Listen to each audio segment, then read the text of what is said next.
Bonsoir à tous, je m'appelle Caroline Lameau, je suis un des 3 dirigeants fondateurs de la plateforme Anaxago et on est très heureux de vous accueillir ici ce soir pour notre dernière soirée au Palais Garnier.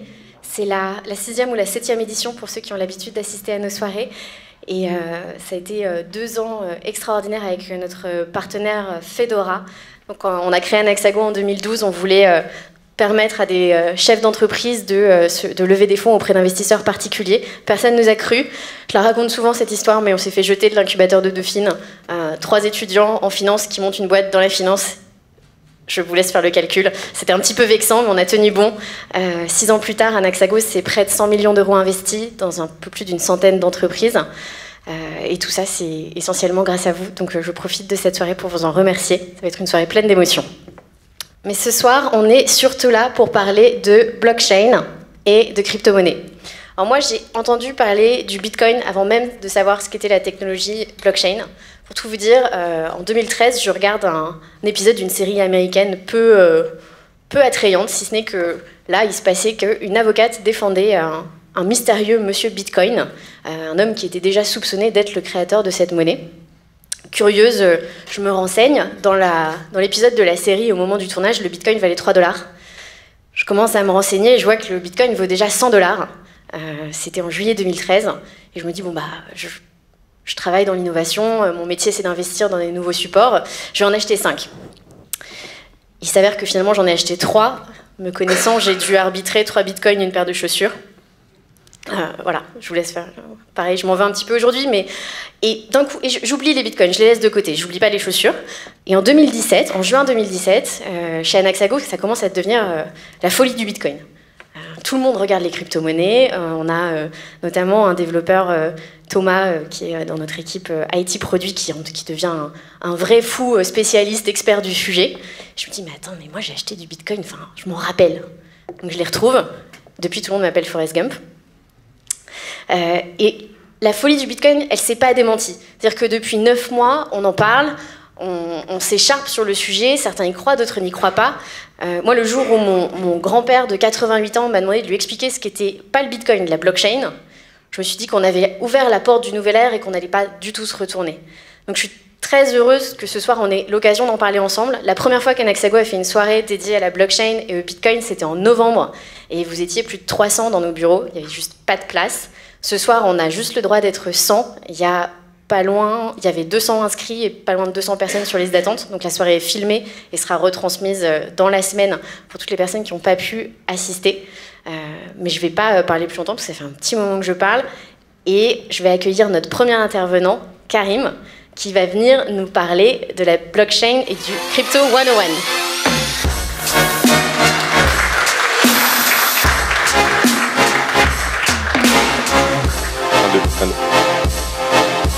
Bonjour à tous.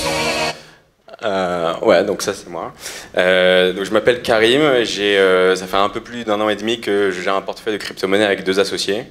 Et l'été dernier, nous on a créé une association où le but c'était de réfléchir à la thématique de l'investissement institutionnel en crypto-monnaie en France. Et donc on a créé cette association avec des institutionnels français qui sont des cabinets d'avocats, des banques dépositaires, des investisseurs institutionnels et quelques startups du secteur.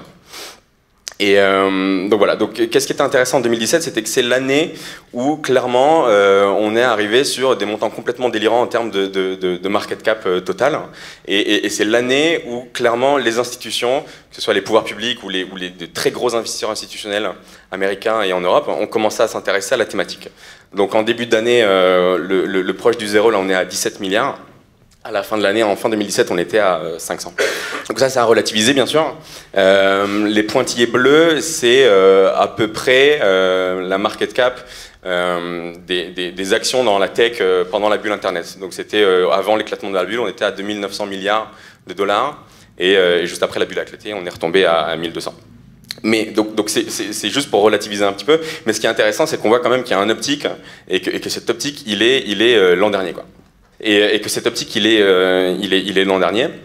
Et donc, ce qui est intéressant, c'est qu'en fait, nous, on a l'impression que dans les médias, en tout cas, il y a pas le bon message qui passe la plupart du temps, et que cette année, avec l'explosion du marché, on a eu une explosion pareille de la publication de contenu sur le sujet. Et du coup, ce qui se passe, c'est que vous arrivez à des débats au Sénat ou à l'Assemblée nationale qui tournent un petit peu en rond, autour du blanchiment, autour de la consommation d'énergie qui fait que c'est pas un système durable, autour de l'anonymat et du financement du terrorisme, etc. Et donc du coup, quand on doit un peu parler sérieusement, par exemple, pour réguler, on arrive à ce type de débat-là, et il y a 2 semaines au Sénat, nous, en tant qu'acteurs de l'écosystème, on a entendu des trucs qui étaient complètement aberrants. Donc c'est un des travaux de l'association normalement, entre autres, c'est de les aider sur ces sujets-là. Et c'est assez franco-français au final, parce que ce qu'on a vu, c'est que nous, on a participé à un groupe de travail au Parlement européen où la démarche était complètement différente. C'est-à-dire que le titre, c'était comment réguler, ou comment l'écosystème peut-il participer à sa propre régulation. Les 2 parlementaires européens qui étaient là prenaient énormément de notes. Ils étaient là plus pour écouter que pour parler. Et autour de cette table, donc, il y avait 10 à 15 personnes de l'écosystème des crypto-monnaies européens. Et l'idée, c'est de leur donner de la matière pour qu'eux réfléchissent et proposent un projet à l'Assemblée, au Parlement européen. Et la deuxième chose, c'est que du coup, au Sénat américain, donc là on n'y était pas, mais ce qui était très intéressant, c'était que ça se focalisait complètement sur les opportunités que présentait ce marché.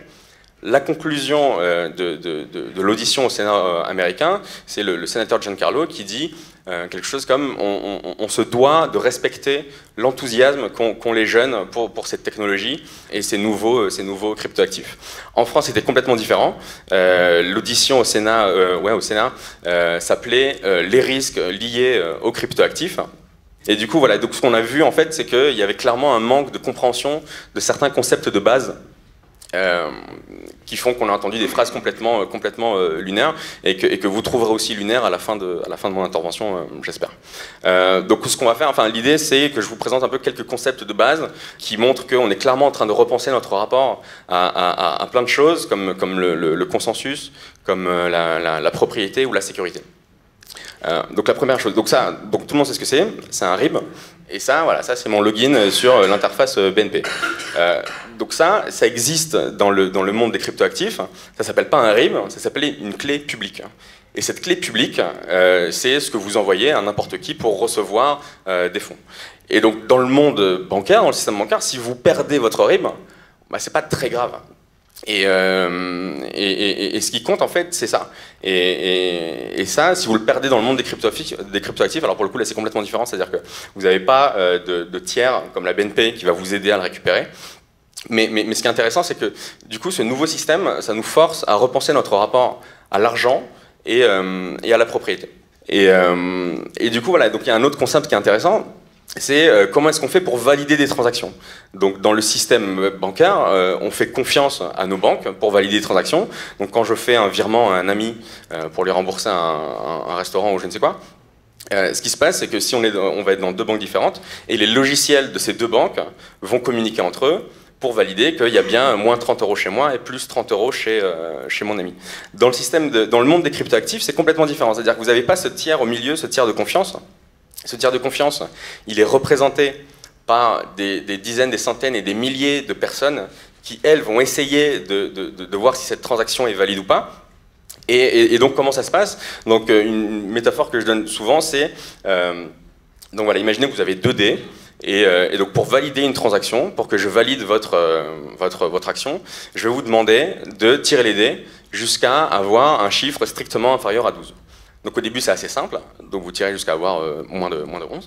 Et plus la difficulté augmente, c'est-à-dire moi je vais vous demander de me faire un chiffre inférieur à 10, 9, 8, etc. Et plus la difficulté augmente, et plus vous allez devoir lancer les dés. Et bien, à peu de choses près, ce qui se passe dans le monde des cryptoactifs, et dans la plupart des méthodes de validation des transactions des blockchains qui existent aujourd'hui, c'est ce système-là. Et concrètement, ça se matérialise comment? Ça se matérialise sur quelque chose qui ressemble à ça. Donc c'est un petit peu barbare, mais l'idée aujourd'hui, c'est juste de vous montrer cette donnée ici, là. qui s'appelle le nonce. Et donc le nonce, c'est une valeur, c'est la variable de votre fonction qui permet de valider les transactions. Et donc vous voyez que c'est un nombre qui est gigantesque. Et ce nombre il est gigantesque parce qu'en fait, donc la blockchain Bitcoin par exemple aujourd'hui elle a, je sais pas, elle a 8 ans.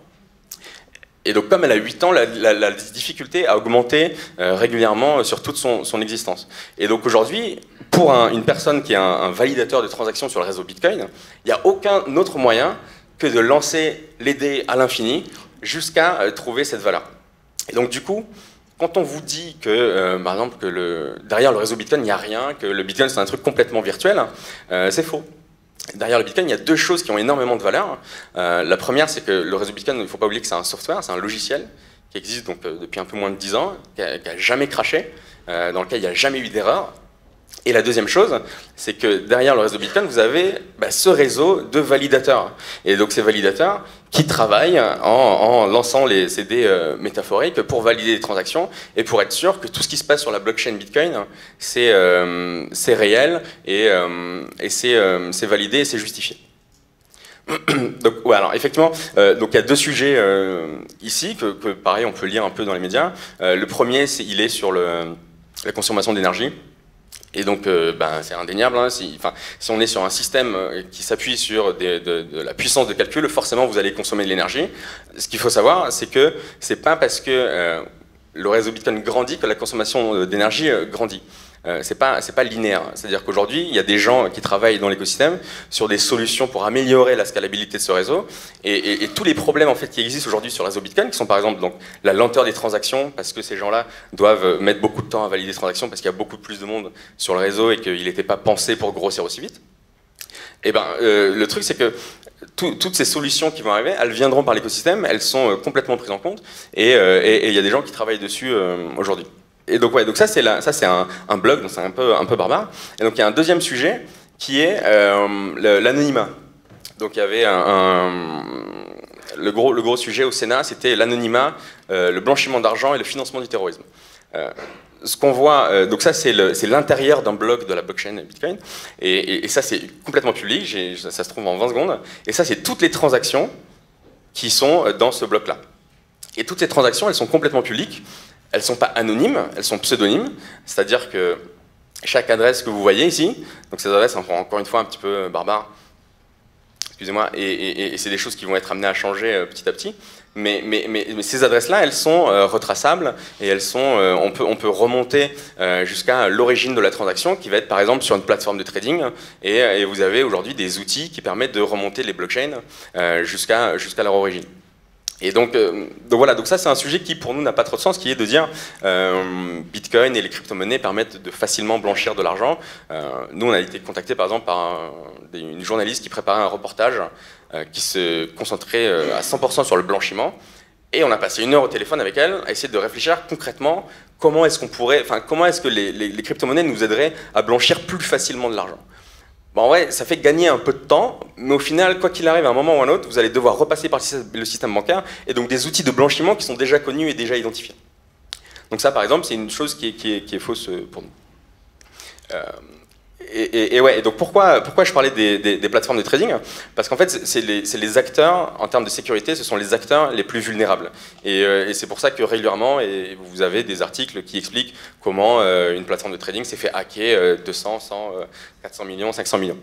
Pourquoi c'est le plus vulnérable? Parce qu'elle centralise toutes vos informations, c'est-à-dire que pour se loguer sur une plateforme de trading, il faut juste un email et un mot de passe.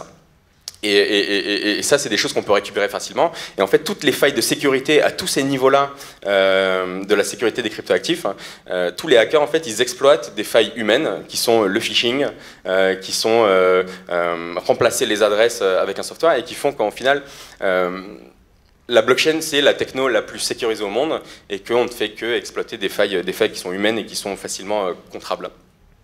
Et enfin, très rapidement, dernier point, on parle aussi, on dit aussi que c'est assez, que c'est un peu compliqué pour des gens qui ne sont pas technophiles de rentrer dans ce secteur-là.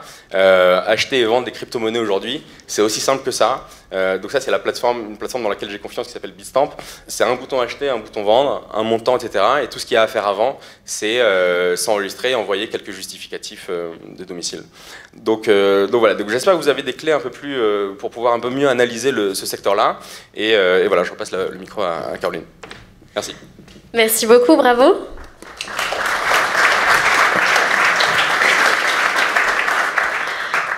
J'espère que cette intervention vous a éclairé. On va passer au deuxième sujet de la soirée, les ICO, avec Arnaud Dartois, CEO de Napoléon X, qui me rejoint sur scène.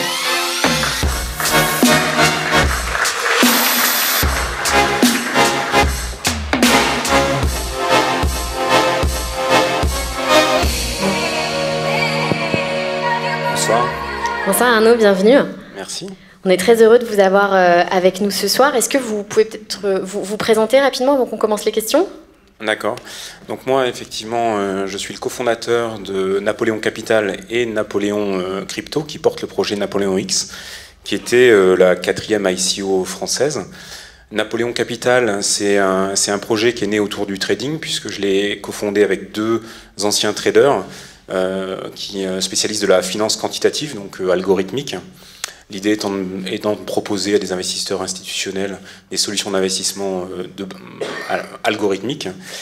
Et de par la nature de la blockchain, qui permet aussi d'avoir des monnaies programmables, on a décliné une version, je dirais, blockchainée, et c'est le projet Napoléon X, qui consiste à proposer en fait des crypto-fonds, des fonds qui seront à destination de crypto-investisseurs et qui seront sur des solutions algorithmiques d'investissement.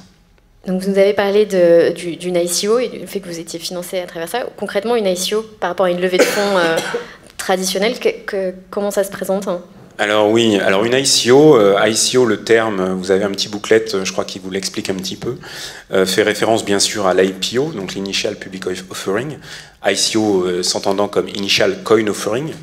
Donc les Initial Coin Offering sont nés avec une blockchain nouvelle qui n'est pas la blockchain Bitcoin, qui est la blockchain Ethereum, qui elle est née en 2015 de la vision assez géniale d'un jeune geek qui s'appelle Vitalik Buterin. Et qui, si vous voulez, je pense que là ça vaut le coup de faire un petit bout d'explication. Quand Bitcoin est la blockchain qui nativement a été créée pour le paiement, Ethereum est une blockchain qui nativement a été créée pour exécuter des bouts de code sur la blockchain, ce qu'on appelle des smart contracts. Et ça, en fait, cette faculté-là, alors c'est des bouts de code qui ne peuvent pas tout faire, hein, bien sûr, puisqu'il y a des contraintes liées au fait que ça va s'exécuter sur la blockchain. Donc ça veut dire quoi ? Ça veut dire que ça va s'exécuter en parallèle sur tous les nœuds de la blockchain. Et ça a beaucoup d'avantages, mais aussi quelques contraintes.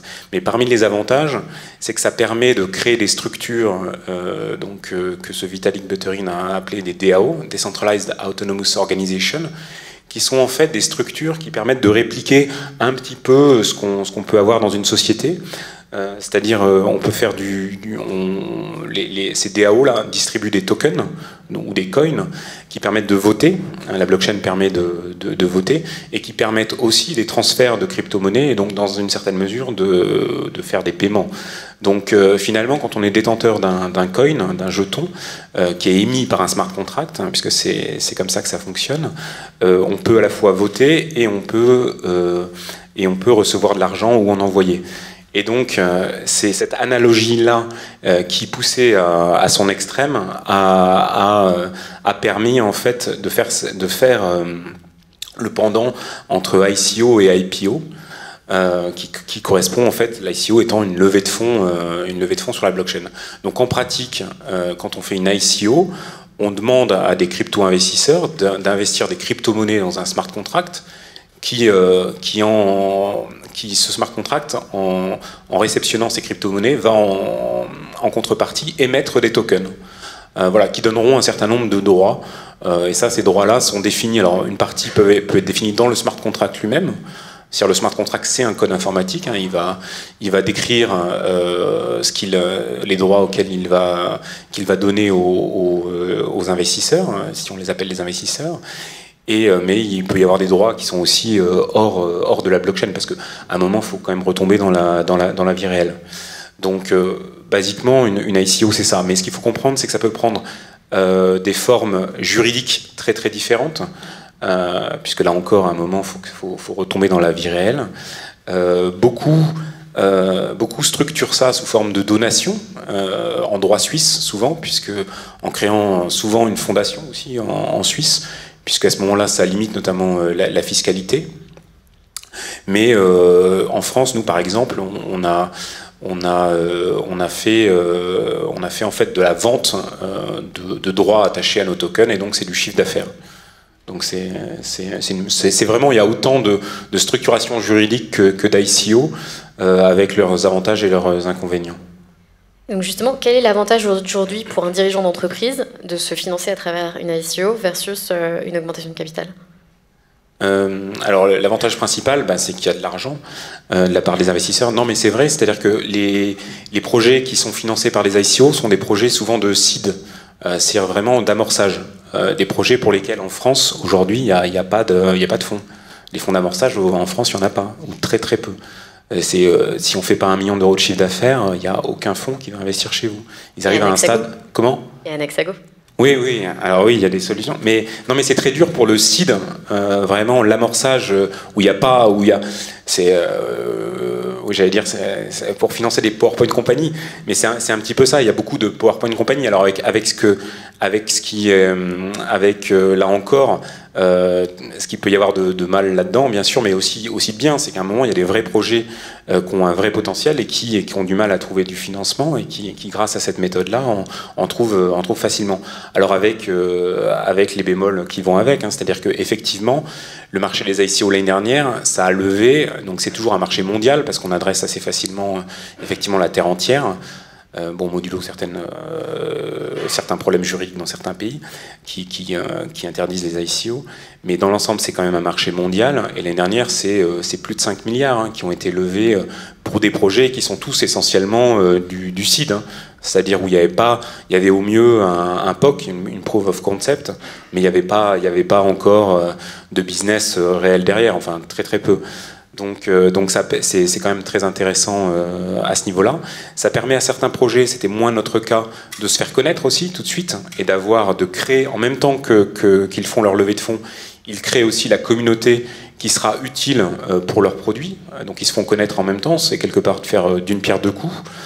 Et puis le dernier sujet, c'est que c'est en termes de pouvoir non dilutif. Aujourd'hui, pour des promoteurs de projets, c'est intéressant. Nous, c'est un élément qui était intéressant pour nous. C'est aujourd'hui, on n'avait pas forcément envie de laisser un bout de pouvoir à des tiers. Et ça nous permet ça. Alors, bien sûr, on donne quelque chose, en l'occurrence une partie de nos revenus, mais on n'est pas dans un contexte d'appel de pouvoir, oui. D'ouverture du capital. On n'a pas ouvert notre capital. Donc c'est ça aussi qui est intéressant. J'ai cru comprendre que vous aviez fait une très belle levée de fonds, mais je ne sais pas si c'est du domaine public, le montant que vous avez réussi à lever avec votre ICO. Alors oui, on a levé environ 10 millions d'euros équivalent. L'Ether, on a levé beaucoup en Ether, la monnaie donc d'Ethereum, mais à vrai dire, on a levé aussi en Bitcoin et en euros. Le cours de l'Ether est un peu tombé, donc ça fait un petit peu moins, parce qu'on n'a pas eu le temps de tout convertir. Non, puis structurellement, on veut en garder quand même, donc ça, on n'est pas trop inquiet sur le fait que ça va remonter. Donc c'est variable, mais dans l'ensemble, voilà, vous voyez, on est quand même une société jeune. On a levé l'équivalent de 10 millions. Bon, après, on a des sujets fiscaux derrière, mais c'est quand même une formidable opportunité pour nous de développer un business sans avoir ouvert le capital à ce stade, quoi. Donc c'est vrai que c'est quelque chose qu'on ne voit pas dans la vie réelle, enfin qui est compliqué. C'est extraordinaire. Nous, on voit effectivement le phénomène exploser du fait de notre métier de leveur de fonds pour des sociétés en seed. Ce qui m'intéresse, c'est que vous parlez souvent de ramener l'ICO à la vie réelle, parce que c'est le principal défaut que les détracteurs vont trouver en disant ça repose sur rien, l'ICO c'est du vent, avec une augmentation de capital, on est actionnaire, on a des parts de la société. Qu'est-ce que vous leur répondez? Parce que comment aujourd'hui quelqu'un qui veut participer à une ICO peut se dire j'investis pas dans du vent? Alors, c'est vrai que ça remet en cause je dirais, les modèles traditionnels d'investissement, parce que, comme je le disais tout à l'heure, d'un point de vue juridique, si vous demandez à votre avocat oh, j'ai envie d'investir dans cette ICO, qu'est-ce que tu en penses? Il va vous dire, surtout ne le faites pas. Bah, c'est évident, hein, je veux dire, la moitié des ICO, comme je le disais tout à l'heure, c'est officiellement, vous signez un don. Alors, un don contrepartie, vous avez des tokens, c'est un peu léger, je dirais, d'un point de vue juridique. Après, il faut voir que c'est une dynamique assez particulière.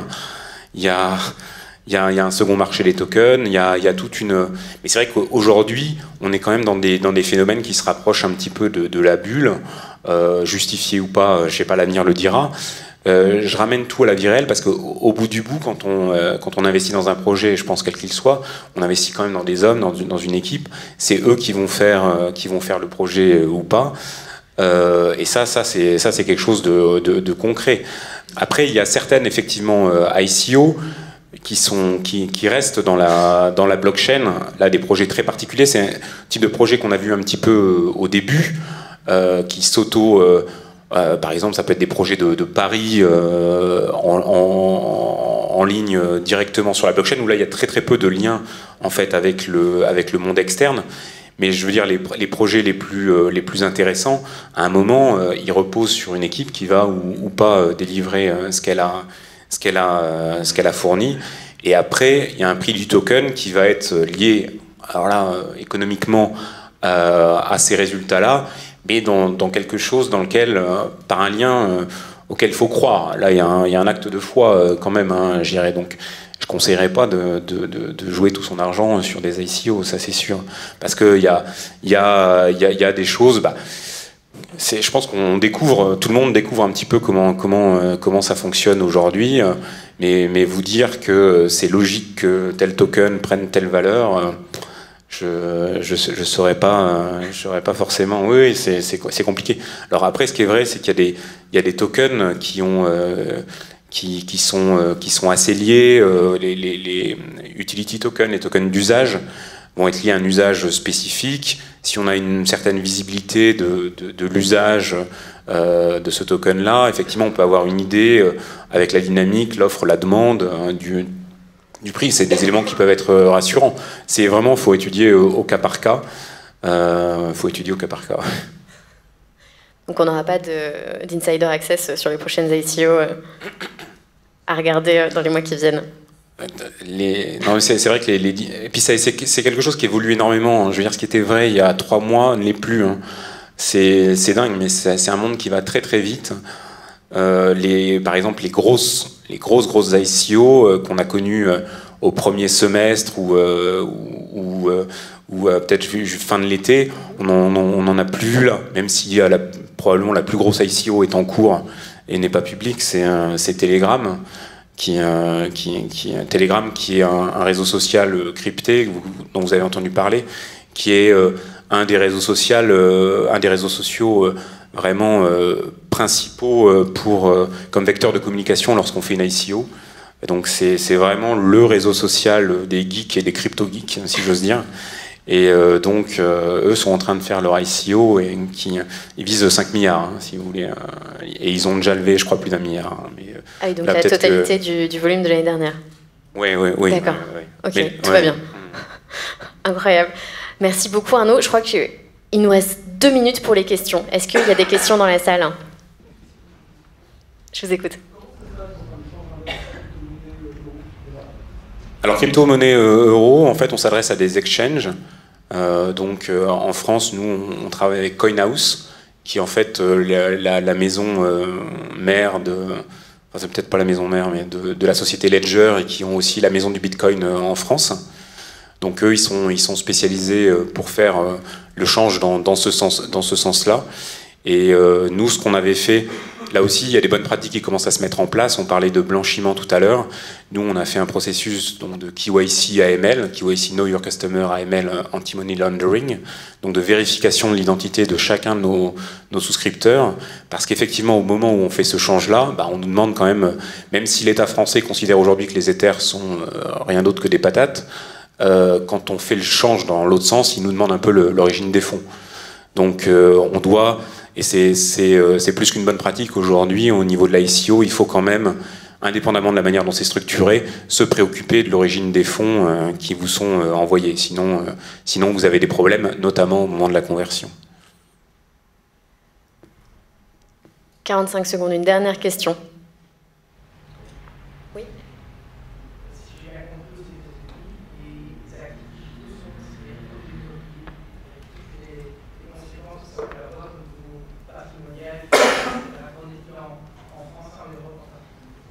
Alors, aux États-Unis, comme de l'immobilier, je ne sais pas, mais souvent, effectivement, comme assimilable assez rapidement à des actions.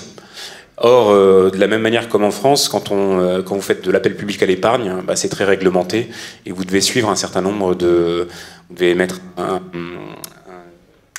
prospectus. Un prospectus d'investissement, merci. J'espère que l'AMF est dans la salle. J'ai su répondre à la question. Voilà. Et en France, en fait, ça dépend vraiment de la manière dont est structuré le token. Nous, notre token, on a effectivement dialogué avec l'AMF en amont de notre ICO et on a fait en sorte que ce ne soit pas assimilable à des actions, puisque effectivement, on ne voulait pas rentrer dans la catégorie de l'appel public à l'épargne, on ne voulait pas créer un prospectus et on voulait quelque chose de différent. Alors avec ses inconvénients, mais voilà. Après, ça dépend des pays. Il y a des pays très conservateurs. La Nouvelle-Zélande considère que toute émission d'ICO va être une action. Et donc, il faut se conformer au droit d'appel public à l'épargne néo-zélandais si on fait une ICO néo-zélandaise, par exemple. Bon, merci beaucoup, Arnaud. C'était un plaisir. Je pense qu'on peut vous applaudir. Je vous en prie, merci. À très bientôt.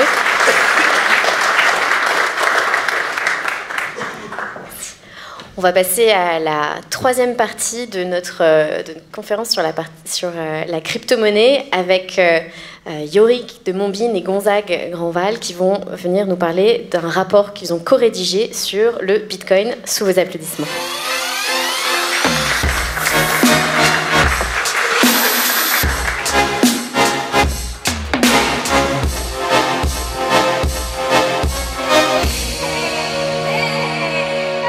Bonsoir messieurs.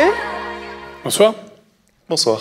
Bienvenue, on est très heureux de vous avoir ce soir. Est-ce qu'on peut faire les présentations rapidement? Yorick, je vous laisse nous parler de vous. Yorick de Montbine, j'ai 42 ans, haut fonctionnaire, Bitcoin maximaliste. C'était court, c'était précis. Gonzague va falloir faire aussi bien.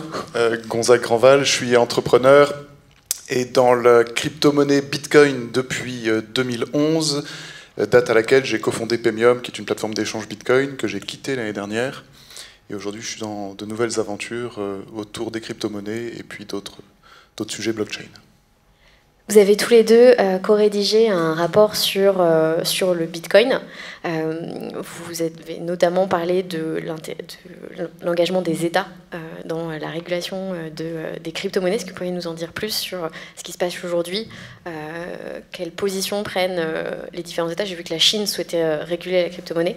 Alors, on a écrit un rapport principalement parce qu'on est bitcoiner et qu'on fait partie de ces gens qui en ont un petit peu marre d'entendre parler de blockchain sans savoir le qualifier. D'accord. Et donc, ce qu'on a voulu faire, c'était d'abord démystifier Bitcoin, ou en tout cas expliquer aussi clairement que possible ce qu'était Bitcoin à nos yeux, ce qu'était blockchain, ce que ce n'était pas, et de cette façon, recentrer le débat sur ce qui nous semble vraiment la révolution, c'est-à-dire Bitcoin et le processus d'application décentralisée qui sont portés par ce type de protocole. Donc, c'était notre point de départ, c'est comment allons-nous faire un rapport sur Bitcoin, alors que Bitcoin est le sujet le plus décrié aujourd'hui et qu'il vaut beaucoup mieux parler de blockchain et des sujets plus légers qui font la une de tous les journaux et qui disent Bitcoin, c'est pas bien, mais blockchain, c'est la technologie sous-jacente et ça, c'est génial. Ça partait de là. Ça partait de là. Ça partait de là. Et donc, on n'a pas beaucoup de temps, donc ce qu'on veut vraiment signifier, c'est que depuis les années 80-90, il y a bon nombre de cryptographes et de chercheurs qui travaillent sur ce que peut être une monnaie numérique autonome. Tous les travaux se sont heurtés à des murs technologiques qui faisaient qu'à chaque fois, il y avait des serveurs centraux, il y avait un man in the middle qui pouvait contrôler ces monnaies. Et le fameux Satoshi Nakamoto, il a eu l'intelligence ou le génie de réussir à créer en 2008 un protocole qui permettait de s'affranchir une bonne fois pour toutes de tous les intermédiaires centralisés dans la définition d'une monnaie. Et donc, les points les plus importants dans la qualification de Bitcoin, c'est de dire qu'on a une révolution parce que Bitcoin est une monnaie ou une quasi-monnaie, appelez-le comme vous voulez, un crypto-actif pour certains, est une monnaie complètement autonome et résistante à la censure. Personne ne peut arrêter Bitcoin. On peut dire que ça ne nous plaît pas, on peut dire que c'est pas bien, on peut dire qu'on peut blanchir de l'argent, tout ce que vous voulez, mais on ne peut pas l'arrêter. Et ça nous transperce l'esprit et on se dit on est vraiment face à une révolution parce que ce qui découle de Bitcoin, ce sont en effet des applications qui elles-mêmes seront décentralisées et autonomes et qu'on ne pourra pas arrêter. Donc on est dans une première vague, c'est-à-dire qu'on réalise ce qu'est Bitcoin. Il y a une vague qui est en train d'arriver où avec le sujet blockchain, on imagine des applications décentralisées mais qui ne le sont pas encore véritablement. Et vont arriver bientôt des applications complètement décentralisées et autonomes qu'on ne pourra pas arrêter. Et là, on est, pour nous, un peu dans la science-fiction, mais dans ce qui vraiment est en travaux. J'étais un peu long. Voilà ce qui se passe quand on pose une question à un bitcoiniste, bitcoiner passionné qui est intarissable. Pour revenir sur l'aspect régulation des États, les États sont dans une phase de tâtonnement, d'incertitude, de concurrence aussi, comme nous tous. Quand on découvre Bitcoin et la blockchain, il y a un vrai effort de modestie intellectuelle à réaliser parce que c'est très complexe. C'est une somme de ruptures conceptuelles historiques qui perturbe complètement tous nos schémas intellectuels et qui demande donc de la réflexion, du temps, des efforts. Les États essayent de réguler, mettent en place des dispositifs, mais ils sont toujours en retard sur l'évolution de la technologie qui va très très vite et ils oublient parfois qu'ils sont en concurrence. Et c'est un peu un des sujets de notre rapport. Alerter les autorités publiques sur le fait qu'il y a une compétition mondiale pour attirer le capital, les technologies et le talent, et la France ne doit pas louper cette révolution comme elle a loupé la révolution du web dans les années 90, alors qu'elle avait tous les atouts pour être un leader mondial. Donc dans le rapport, on explique un peu les différents types de régulations qui sont en place, et il y a des exemples intéressants, parfois très près de chez nous, en Suisse ou à Monaco, où les autorités publiques ont compris qu'il fallait attirer le capital, les technologies, et mettre en place, par exemple, des systèmes de bac à sable. Alors qu'en France, on a une approche complètement différente. On estime qu'il faut vite que l'État régule, limite, contrôle, taxe, prélève, encadre, et donc c'est une logique qui est peut-être un peu dangereuse. Et qui constitue un frein au développement de la technologie, ou qui l'arrêtera jamais? Non, qui ne l'arrêtera pas. La technologie, elle existe et elle va très vite, justement, ce qu'on disait. Donc l'État ne ralentit pas la technologie. En revanche, l'État peut ralentir le développement d'une économie dans nos pays parce qu'il va freiner les investissements vers ce type de support, vers ce type de société, ou qu'il va fiscaliser d'une façon complètement incohérente par rapport aux autres pays. Et de cette façon, oui, il va freiner le développement des applications autour de ces technologies. Et quelles sont les initiatives aujourd'hui qui sont mises en place pour conseiller l'État, notamment en France, sur ce type de sujet? Pour conseiller l'État, l'État a tendance à croire qu'il n'a pas besoin d'être conseillé et qu'il possède la vérité. Alors cela dit, il y a quand même des initiatives, il y a des gens qui publient, il y a des réflexions, il y a des réflexions à Bercy, à la Caisse des dépôts, au Parlement, ça a été cité tout à l'heure. Voilà, il faut espérer que les régulations qui seront mises en place ne seront pas trop contraignantes. Mais ce qu'il faut savoir, c'est que les États font partie de ces acteurs qui se sentent menacés par ces technologies. Parce que l'État, c'est un tiers de confiance et c'est parfois aussi un acteur monopolistique. Or, ces entités sont déstabilisées par nature, par la révolution des crypto-monnaies, la révolution blockchain. Et c'est particulièrement crucial en matière monétaire. L'État possède le monopole de l'émission monétaire, même s'il le délègue aux banques privées, et ça lui confère un pouvoir politique et économique majeur. Et l'avènement des crypto-monnaies, de ce point de vue-là, est un événement absolument historique, dont on n'a pas encore tiré toutes les conséquences. Et c'est ce que nous essayons de creuser dans notre rapport. Ça va avoir des implications politiques et civilisationnelles absolument vertigineuses. Et donc ça inquiète les États, clairement. D'autant plus qu'on dit souvent que ce qui est important, c'est la blockchain et c'est pas le Bitcoin, mais comme le disait Gonzague tout à l'heure, c'est faux. Les blockchains publiques fonctionnent avec des tokens qui, de facto, sont assimilables à des crypto-monnaies. Donc il va y avoir un essor, un foisonnement de nouvelles crypto-monnaies qui feront fonctionner toutes ces blockchains, et ces crypto-monnaies seront en compétition avec les monnaies étatiques. Et donc c'est vraiment un enjeu majeur. Et aujourd'hui, quels sont une régulation idéale de la blockchain et de la crypto-monnaie en France? Non mais on se projette dans 10 ans. Comment on fait pour que la France ne soit pas la dernière économie d'Europe parce qu'on n'a pas adopté les crypto-monnaies? Alors sur le sujet de régulation ou de réglementation, c'est vraiment Yorick le meilleur, parce que je préfère le laisser parler en tant que conseiller d'État de ces sujets. C'est simple. D'abord, il faut clarifier toutes les dispositions qui sont peu claires et qui sont un frein à l'entrepreneuriat en matière comptable et en matière fiscale. Il faut une fiscalité aussi faible que possible, et il faut autoriser les expérimentations par une logique de bac à sable. Et ça, c'est une logique qui n'est pas du tout française.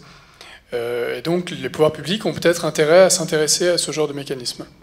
Il faut définitivement sortir du débat crispé autour des crypto-monnaies qui les assimilent immédiatement à tous les pires vices de la planète, parce que ce faisant, on devient vraiment la risée du monde entier, à toujours mettre en avant le fait que à cause de Bitcoin, grâce à Bitcoin, vous allez pouvoir acheter de la drogue.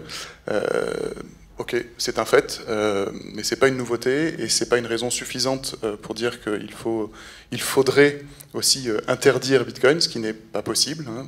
Ou on peut l'interdire, mais on peut rien y faire, ça existera toujours, on ne peut pas l'arrêter. Donc il y a vraiment besoin de s'élever et de comprendre les enjeux. Je crois qu'on les voit aujourd'hui grâce au déplacement de richesse auquel on assiste grâce aux ICO, où définitivement l'argent est massivement investi aujourd'hui dans les sociétés qui réalisent des ICO. Pour le pire et pour le meilleur peut-être, n'empêche qu'il y a un transfert de valeur très important, que les sociétés demain seront fondées sur la valeur de leur token et plus sur la valeur telle qu'on peut la calculer aujourd'hui d'une action. Et ça doit amener à réfléchir assez vite parce que l'économie se tokenise, que ces tokens sont échangeables partout dans le monde instantanément. Et donc, quand l'État parle encore, comme il y a 6 ans, de Bitcoin et du dark web, je pense qu'on prend du retard. Et donc, on a vu ce qui pourrait faire que ça marche. Qu'est-ce qui pourrait faire que ça ne fonctionne pas?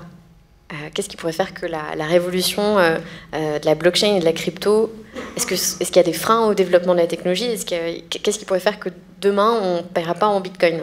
Alors, le premier problème de Bitcoin aujourd'hui pour l'État, c'est que ça marche, justement. Et ce n'est pas une innovation ou une invention, une révolution qui a 2 ans.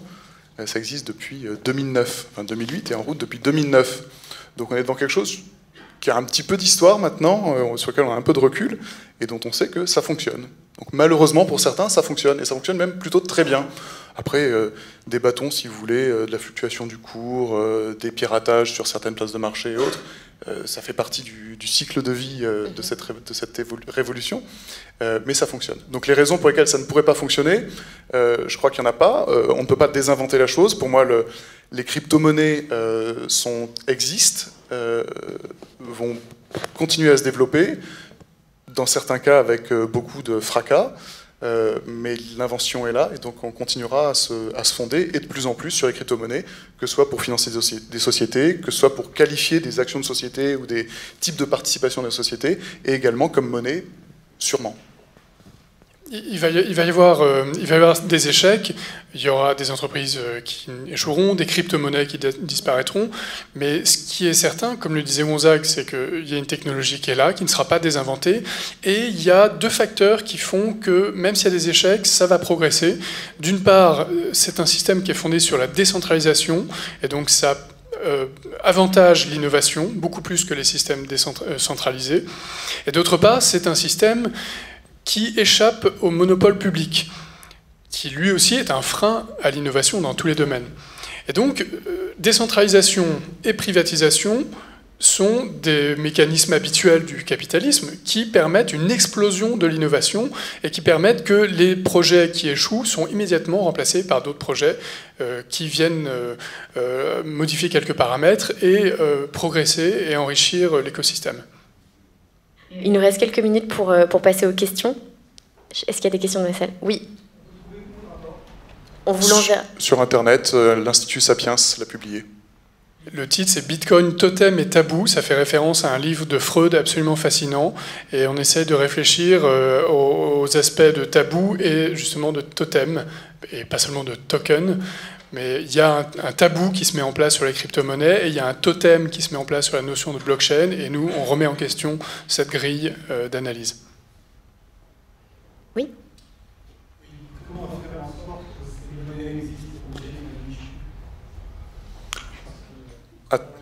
Ouais, attendons un peu, simplement. Aujourd'hui, Bitcoin, en l'occurrence, pour parler vraiment que de cette monnaie, ne cherche pas à remplir cet objectif que tout le monde possède des Bitcoins demain et que sache les utiliser. Comme on l'a dit, c'est un processus assez long de rentrer dans cette technologie, d'imaginer ses usages, de voir comment ça fonctionne, comment ça se sécurise. Donc je pense que c'est vraiment une monnaie d'une génération au moins, et c'est pas demain ou après-demain que tout le monde paiera en Bitcoin, que tout le monde aura des Bitcoins, que vous échangerez des Bitcoins avec vos enfants, vos petits-enfants. Il va falloir attendre. Donc c'est pas pour Madame Michu demain.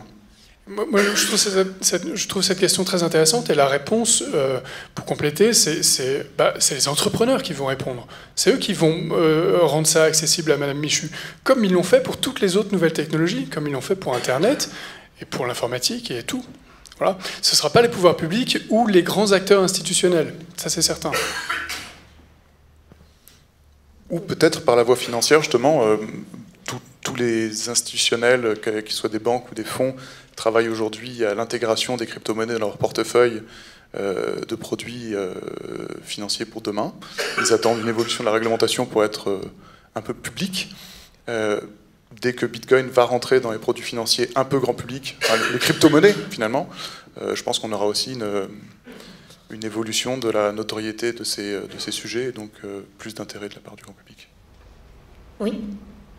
Justement, un des éléments qui frappe un peu la rationalité, c'est la fluctuation du coût. L'amplitude de cette fluctuation va s'amortir, va se réduire, va devenir un peu plus effective, faire en sorte que le Bitcoin est vraiment petit, n'a pas une valeur spéculative qui sort des registres, qui déforme peut-être un peu la rentabilité du Bitcoin. Alors, les fluctuations du cours du Bitcoin et savoir si ça va s'apaiser, je ne ferai aucune prédiction, comme je ne fais aucune prédiction sur le cours. Cependant, je pense que le Bitcoin et les crypto-monnaies au sens large vont encore continuer à s'apprécier grandement, qu'on est vraiment au début de l'histoire dans les crypto-monnaies, que c'est un marché qui est tout petit à l'échelle de l'économie, des entreprises ou des monnaies. Et donc, avant que les cours se stabilisent, il va falloir attendre un peu. Alors peut-être qu'on est rentré là dans une période un peu stable de quelques mois ou pas, impossible de le dire. Tous les convaincus des crypto-monnaies vous diront qu'elles sont destinées à valoir beaucoup plus cher, mais ils sont convaincus, il ne faut pas trop les écouter. Mais d'un autre côté, est-ce qu'il faut écouter ceux qui vous disaient il y a 5 ans mais ça l'année prochaine c'est fini? Je ne saurais pas vous dire. Comment est-ce que vous voyez le rôle des banques centrales dans 10 ans, en admettant que les crypto-monnaies se développent? C'est très difficile de répondre, en fait, c'est complètement impossible. Ce qu'on voit en ce moment, c'est une tentation des États de s'approprier cette technologie pour produire des crypto-monnaies étatiques. On voit ça en Russie, au Venezuela, bientôt en Chine, etc. Ça, c'est totalement illusoire, parce que ça remet en question certaines des caractéristiques fondamentales de l'invention majeure de Bitcoin et des crypto-monnaies. Par la suite, si les crypto-monnaies se développent massivement et si de plus en plus de gens sortent des systèmes de monnaie fiat, les monnaies étatiques, il se peut que les banques centrales n'aient pas d'autre choix que de commencer elles-mêmes à acheter des crypto-monnaies pour diversifier leurs réserves. Ça paraît totalement incroyable d'imaginer ça aujourd'hui, mais ça fait de plus en plus partie des scénarios. Et il y a certains économistes sérieux qui commencent à réfléchir à ce genre de scénario. Au niveau du contrôle de la masse monétaire, ça remet en question clairement les politiques monétaires traditionnelles telles qu'on les connaît aujourd'hui. Et donc c'est clairement une révolution historique. Et nul ne sait à quoi elle aboutira. mais est-ce qu'on peut imaginer à 10, 20, 30 ans une économie dans laquelle on aurait 10 000, il y a déjà 1500 crypto-monnaies Oui, c'est ça. Imaginez une économie dans je ne sais pas combien d'années où il y aurait 20 000 ou 30 000 crypto-monnaies, où il y aurait quelques résidus de monnaie étatiques, $1, €, ou je ne sais pas quoi d'autre, et donc dans lesquels les échanges, les salaires, les consommations, le commerce international se feraient avec ces 30 000 crypto-monnaies. Est-ce que c'est une vision possible? Ou est-ce que ça n'emmène pas à se dire qu'à un moment ou à l'autre, il faudra un équilibre entre les monnaies étatiques et les monnaies, les crypto-monnaies, et qu'à un moment donné, donc, je dirais, l'enthousiasme des uns et des autres va s'équilibrer? Alors, dans les 1500 crypto-actifs dont on parle, beaucoup ne sont pas des monnaies, n'ont pas les réseaux qui permettent de soutenir une monnaie comme ça peut l'être pour Bitcoin ou quelques autres. Donc il s'agit surtout de tokens émis par des sociétés. Oui, bien sûr. Alors il y a toujours la liberté de les utiliser, ça on pourra pas le changer, et c'est plutôt une bonne chose d'avoir cette liberté. En revanche, vous voudrez utiliser demain la monnaie qui vous garantira la meilleure sécurité dans vos transactions, peut-être le meilleur anonymat dans vos transactions, peut-être la plus grande rapidité dans vos transactions. Vous choisirez, vous serez libre d'utiliser la monnaie qui correspondra à l'usage que vous voulez faire. Et donc oui, il y aura toujours, je pense, plusieurs crypto-monnaies. Mais derrière une monnaie, il y a le pouvoir d'achat. Oui. Aujourd'hui, vous êtes en Europe, vous avez des salaires en euros et vous avez des consommations en euros. Vous n'êtes pas si vous aviez des salaires en bitcoin et des consommations dans une autre monnaie, vous êtes soumis aux fluctuations. À ce moment-là, tout l'équilibre économique disparaît. Moi, c'est tout. Oui. Vous ne pouvez pas choisir le choix d'une monnaie uniquement sur la sécurité de la transaction. Non, bien sûr. Et évidemment, aujourd'hui, en effet, aujourd'hui, personne ne vit 100% en crypto-monnaie parce que les cours fluctuent trop et qu'on ne peut pas mettre en péril son patrimoine, sa famille, ses enfants, parce qu'on décide de vivre en Bitcoin. Donc non. En revanche, de plus en plus de personnes aujourd'hui se disent que dans son portefeuille d'investissement, peut-être qu'il devrait avoir 1, 2, 3, 5, 10%, j'en sais rien, ça c'est selon vos niveaux de risque, peut-être qu'il devrait avoir un peu de crypto-monnaie. Lesquelles ensuite, à vous de choisir, j'en sais rien, je ne fais pas encore une fois pas de conseils dans un sens ou dans l'autre, mais ça peut faire partie aujourd'hui du paysage de support d'investissement adressable. En tout cas, il y a beaucoup de gens qui se posent la question. Peut-être qu'une des raisons pour lesquelles vous êtes là, c'est parce que vous posez des questions sur ce type d'actifs, qui soit fondé sur une société qui vient de faire une ICO ou simplement en tant que monnaie. Moi, je vous invite justement à creuser le plus loin possible à la fois les sociétés dans lesquelles vous voudriez investir avec des tokens et puis les crypto-monnaies, de voir les différences. Si vous ne comprenez pas, c'est mauvais signe et n'investissez pas. Si vous ne comprenez pas Bitcoin, si vous ne savez pas comment ça marche, n'y allez pas. Essayez vraiment de creuser le plus loin possible, et aussi sur les sociétés. Si ça vous paraît un petit peu fumeux, un petit peu compliqué, un petit peu je comprends pas, c'est qu'il y a aussi un loup. Il ne peut pas y avoir du jour au lendemain une explosion des sociétés passionnantes qui lèvent toutes des dizaines et des dizaines de millions de dollars. C'est pas possible. Donc il faut bien choisir son support, et demain oui, on aura sûrement des portefeuilles avec des dizaines ou des centaines de crypto-monnaies, de crypto-actifs, selon des usages des sociétés, des investissements et autres, des monnaies. Je rejoins tout à fait Gonzague sur la nécessité de bien comprendre Bitcoin pour comprendre les autres blockchains et toutes les ICO que vous allez voir déferler dans les mois qui viennent et pour lesquels vous allez vous demander en permanence est-ce que j'investis ou pas.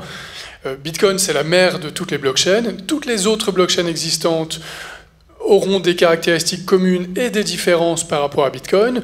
Et pour évaluer une ICO, eh bien, il faudra comprendre les différences par rapport à la blockchain fondatrice en termes de sécurité, de scalabilité, de décentralisation, de contrôle et d'une multitude de paramètres. Donc il y a un véritable effort de compréhension à faire en commençant par Bitcoin. On va conclure sur ces mots. Merci beaucoup Yorick et Gonzague. Je suis désolée, on n'a plus de temps. Un grand bravo.